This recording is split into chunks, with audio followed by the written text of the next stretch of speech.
Well, Anna, I tell you, could it get any better than this? Here we are in the middle of winter, and we have summer-like weather and spring-like flowers, thousands of spectacularly beautiful flowers on all of these floats. The Anaheim School District is buying state-of-the-art life-saving devices to protect its student athletes. Meantime, local protests back here at home, where the election battle has emotions running high. Supporters of both Al Gore and George W. Bush staging noisy demonstrations this weekend. Alhambra police are still trying to figure out why 15-year-old Sarah Lofthouse ran away last Friday. They also are trying to figure out who helped her along the way. And we're back here live now. We just got some news, some very optimistic news. A CHP officer told me that they're making great progress way up on top, clearing some of those stranded trucks. And there is a chance, a slight chance, that they may be able to allow some folks back up on the Grapevine later tonight, but it's not guaranteed. Reporting live, I'm Tracie Savage along the Grapevine. Live, the Channel 4 News, today in LA. Coverage you can count on. You're looking at a live picture right now of Long Beach. There's the Queen Mary. No rain right now, but get ready, it's on the way. It is indeed. Good morning, I'm Jim Giggins. And I am Tracie Savage. We certainly have a lot to talk about. The weather is the big news. We're going to get things rolling right now, and we'll toss it over to Andrea Jackson for a look at your Saturday forecast and how traffic is moving along.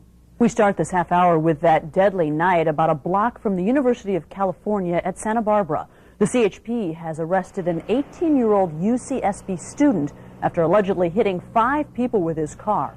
4 died, 1 other has major injuries. The driver allegedly also hit 9 parked cars. Dozens of bystanders raced to the scene to help and also surround the suspect until authorities arrived. It is not known if he was driving under the influence of alcohol or drugs. Hundreds of people celebrated diversity at the National Hispanic Coalition dinner last night in downtown LA. For 15 years, this group has worked to improve the image and employment of Hispanic Americans in the media. Channel 4's Beverly White has the story. A major development in California's power crisis, Governor Gray Davis has struck a deal with Southern California Edison. Now here's the plan. California will buy Edison's electrical transmission lines for $3 billion. In exchange, Davis says he's worked out a plan for Edison to sell cheap power to the state for the next 10 years. The deal is not final yet. The governor says there is still a lot of work to be done. And in sports, the New York Hitmen tackle the Chicago Enforcers today right here in XFL action on Channel 4. Meantime, a controversial Dodger makes his debut at spring training, and the Lakers clip the Hawks. Here's Carlos with details. Well, Colleen, today the Torrance Fire Department is not only training its own firefighters, but firefighters from all across the Southland. Go ahead and take a look. This training, called Rapid Intervention Training, actually began after firefighters took a look at numerous line-of-duty deaths and tried to determine what went wrong when those firefighters got killed. They then came up with a curriculum to teach firefighters to make sure this doesn't happen again. And today here in Torrance, I put my safety in the hands of firefighters to test what they've learned.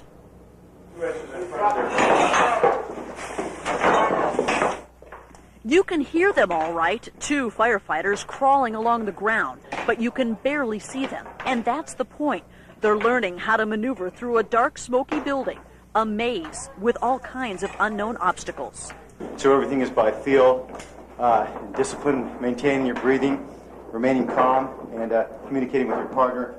A Tennessee firefighter died in this exact same scenario. His breathing apparatus got trapped in cable TV wires and he ran out of air. The trainers in Torrance today want to make sure that never happens again. Here we go. Nice and easy. Nice and easy. Good job. So there's not a firefighter that comes out of this training that doesn't realize that someone gave their life, and we have tried to glean skills and techniques from that incident and tragedy to save our own. This is going to become what the sailors call a boatswain's chair. Dennis Costello with the Torrance Fire Department has helped create 5 different actual scenarios in which U.S. firefighters have died in the line of duty. And now he's teaching these firefighters the skills to get out of these situations alive. Up on the arm, let's clear the head. Let's take the fish into the boat. Let's put it in the boat. Good job. Whether it's by using rope techniques to raise an injured firefighter or a ladder to lower one. 1, 2, 3. Okay. That's where I got involved in the training, suited up in turnouts, heading out the window 2 flights up. Yep. These firefighters are learning how to lower a victim, me in this case, down a steep ladder. And the point that we're trying to make here is that complacency will kill you. Well, I'm on the ground, safe and sound, without a bruise. What is so amazing about this training is that veteran fighter fighters, people who've been on the job 20, 30 years, are learning skills and techniques they have never seen before. And no doubt it is valuable information that could save lives. Reporting live in Torrance, Tracie Savage, Channel 4 News. Channel 4's Tracie Savage has details and a live report from Pasadena. Tracie? Well, Anna, I tell you, could it get any better than this? Here we are in the middle of winter, and we have summer-like weather and spring-like flowers, thousands of spectacularly beautiful flowers on all of these floats. It's really spectacular. I tell you, I grew up in this town. This is my first time out here, I'm ashamed to say, and it is so worth it. It is so beautiful. And take a look at these crowds. There are literally thousands of people out here. I guess folks are catching on that this is definitely the hot ticket, the way to see these floats up close, and why not work off a few of those extra holiday pounds.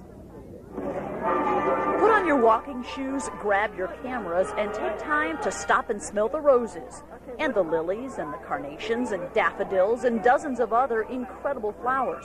It's 2.5 miles of color and creativity. I've never experienced it before, and it's just really, really neat. It's I don't have parades around my house like this. I mean, that's definitely for sure. Out here, you won't miss a thing, and you can view these floats until 3:30 today, and again tomorrow until 1:30. And we are back here live now. Admission is $4, but it is so worth it. And the folks out here are urging people to use the shuttle buses, and there are two places you can pick up a shuttle bus. One is at the Rose Bowl, and the other is at Pasadena City College, and those shuttle buses are free. Reporting live in Pasadena, Tracie Savage, Channel 4 News.